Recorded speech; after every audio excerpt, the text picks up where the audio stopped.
I like shooting stuff as much as the next red-blooded American male. But when it comes to having some real power behind your shots, my stuff's a little lacking. I never caught the gun disease. Okay, I have the wood disease, right? I collect the wood and the woodworking tools. It's the same disease. It just manifests itself slightly differently. So the result is I really have firearms to do the things that I want to do with them. I shoot some gophers, maybe shoot some birds, maybe shoot some clay pigeons, and then like some home defense stuff. In that effect, I don't have big rifles. So if I want to pop something and make it an impressive hole, my go-to of choice is the 12 gauge shotgun. When you're using the 12 gauge shotgun, we all know nothing is better than the big slugs. Nothing like a big hunk of lead just popping things. But they're expensive. I buy them here locally. I could pay upwards of 75 cents a round. If I'm willing to drive the 100 miles, I can get them sometimes a little cheaper, but almost never less than 40 cents a round. And so for quite some time now, I've been wanting to make my own wax slugs. And wife and her mother and the child are off at the fair, so no one will ever find out that I used the silverware from the camper. I can throw it away when I'm done. I won't get caught. So this is a perfect time to make up some wax slugs. And the beauty of that is you get every bit, if not more, of that punch that comes from the 12 gauge shotgun. But you can get it with the world's cheapest shotgun ammunition. This is Federal. They call it the multi-purpose. These are the ones you see in like Walmart, and they're it's a brick of 100 for 20 bucks when you catch them on sale. I mean, that's about as cheap as you're going to get a shotgun round. And you can use them. You can shoot these just fine, all on their own.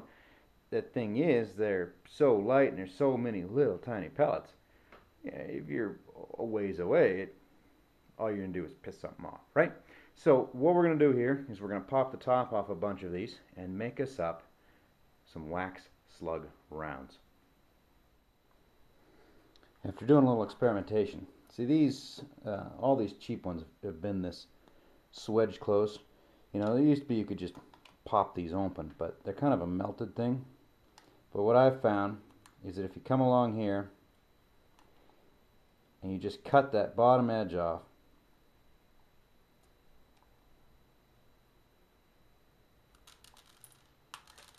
try not to lose too many of the little balls, then you can get them off relatively intact.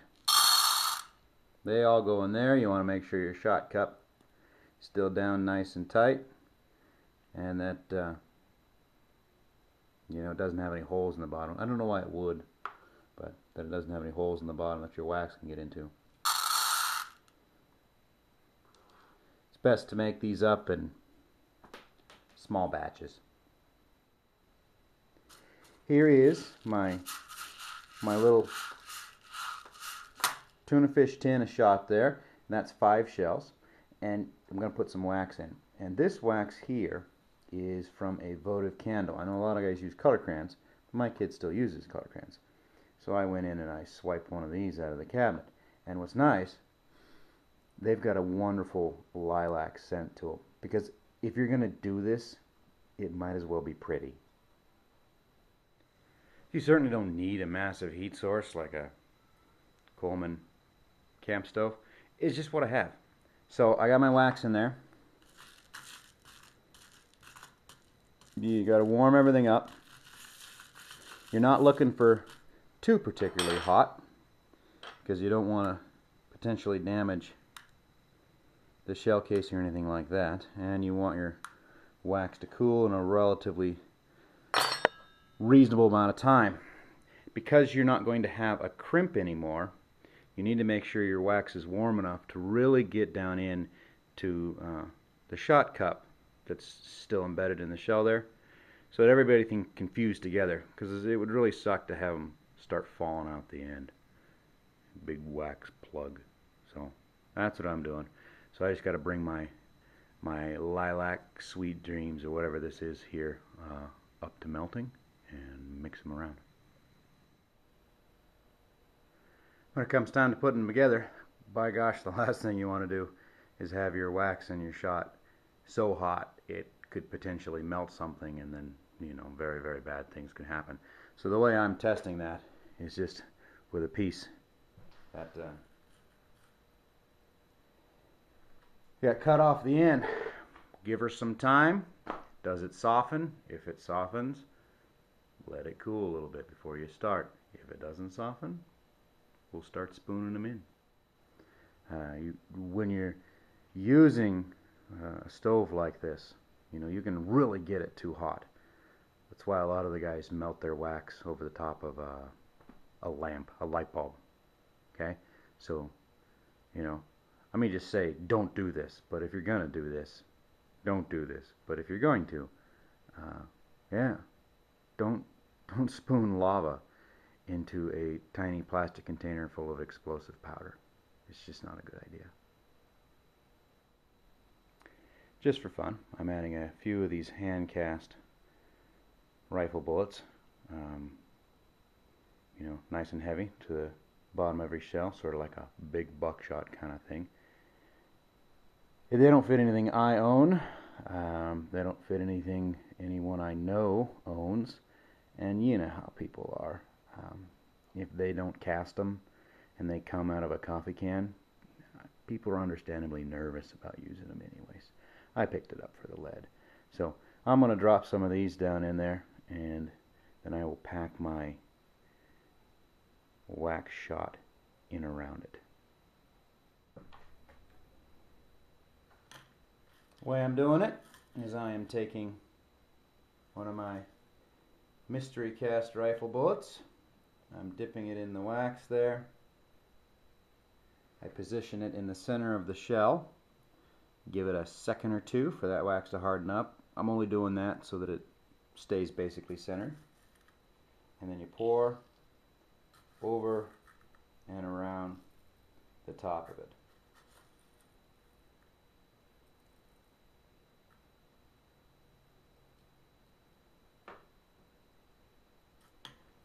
And that is that. Set it aside, let it harden, and you're all done. You could fill the holes, I think, with really just about anything. Shot cup is going to protect the barrel going out, and the wax will hold whatever it is together. But I am in no way advising you to mix and match up your own shotgun rounds. Yeah, I'm sure the insurance company would appreciate it if I did not do that. Put a little cream on the top. Swishy, swishy, swishy.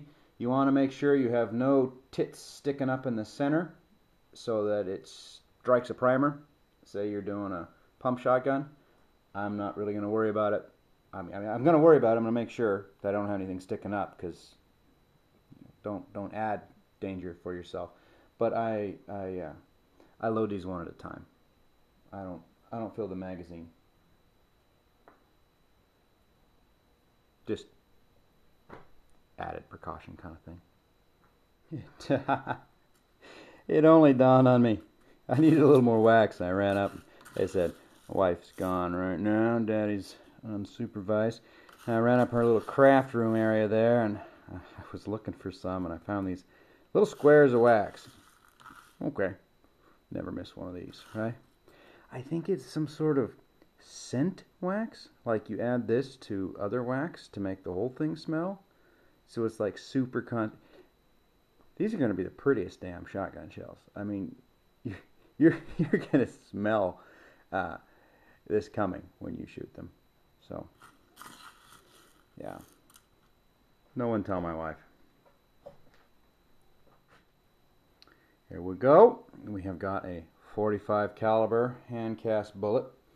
You know, like I said earlier, those of us that reload, we're sort of inherently very suspicious of someone else's work, and we don't like to use it. But there we go. We'll add a little bit more of this cream here on the top. It's not actually necessary. It'll still hold together. But hey, I want this to smell even more like Christmas. I have no idea the legality of these where you live. So there's absolutely 0 point in you asking me if it's legal for you to make these.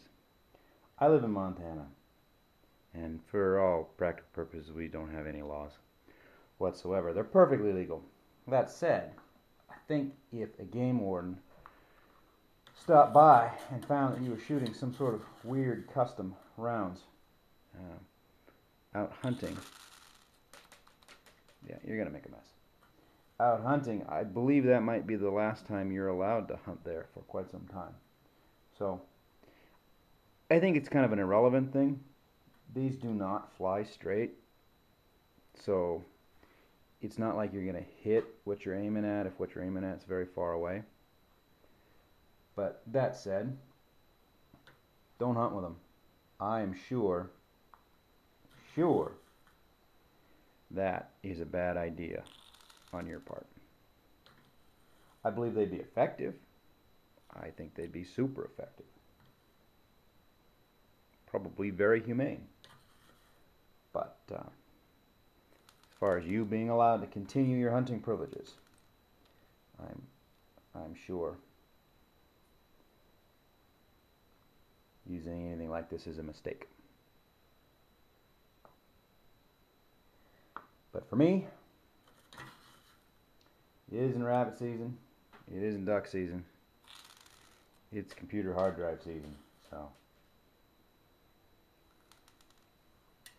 those are kind of unregulated.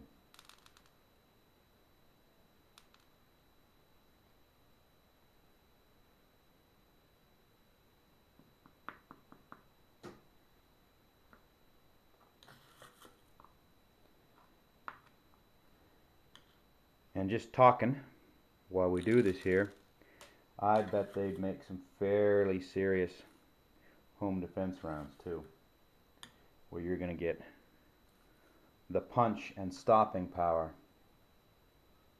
of a big hunk of lead, but none of the crazy penetration. Especially if you didn't put, the solid lead core in them like I'm doing. If you just use the bird shot there, you're going to take Mr. Bad Guy off at the knees, but it is not going to go through and go through him, go through the wall and get your kids while they're sleeping. It is going to stop at Mr. Bad Guy 100% and transfer all this energy into reminding him what a tremendously poor decision he's just made. Maybe even give him time to reflect on a lifetime of poor decisions that led him to this point. But you ain't gonna kill your kids. And I think, it's always dangerous to talk guns, but a friend of mine put on Facebook the other day his new home defense gun. And it's some assault rifle. And all I can think is, that's going through the wall. And probably the next wall and the wall after that. That might be going through a lot of the walls. So, these, here's a few dry ones. These are not going to go through Bad Guy, through the wall, and hit your neighbors. So there it is. This one's still what I would consider soft, but it is done, and you can see, normal wear and tear and abuse. They aren't going anywhere. If this part here still bothers you, you can spoon a little cream on the top, cold. It'll harden up basically almost immediately. This is why you can't just take the tops off and pour wax down in, because all you're going to get is this top little end cap here, which maybe is what you want anyways, who cares. But doing it this way, it just forms this little cap. But if you were worried or you wanted to smooth it out or something like that, you could put a little dab there. I've also in the past dipped them, right? Once they reach this point here and they aren't going anywhere, you dip it in, hold it for a second, pull it out. is a bit of a finesse because I found that if you pause for just a little too long, the hot wax you're dipping it into will melt the wax on the beads and they'll pop out again. But done right, plunk plunk, you can get it. But then you have to go through and around each one of your, your shells. You almost have to do it anyways. So, but that said, this is fine. This will stay together right there. She'll do her thing. That's how I do it. It is very entertaining. I know it's been, gosh, probably a couple of years. I'm trying to remember the last time we took the shotgun out and shot things. I have memories of like a green paint can and a pumpkin. Anyways, they'd be in the channel. They'd be way back there. But yeah, the fire danger is way too high to go out into the bushes and the woods and be shooting homemade shotgun rounds. So this is going to have to wait for things to calm down a little bit. But you can look forward to seeing some stuff fly here in next few weeks. Thanks for watching. And once again, I never told you to do this. I just told you this is how I do this. Take care.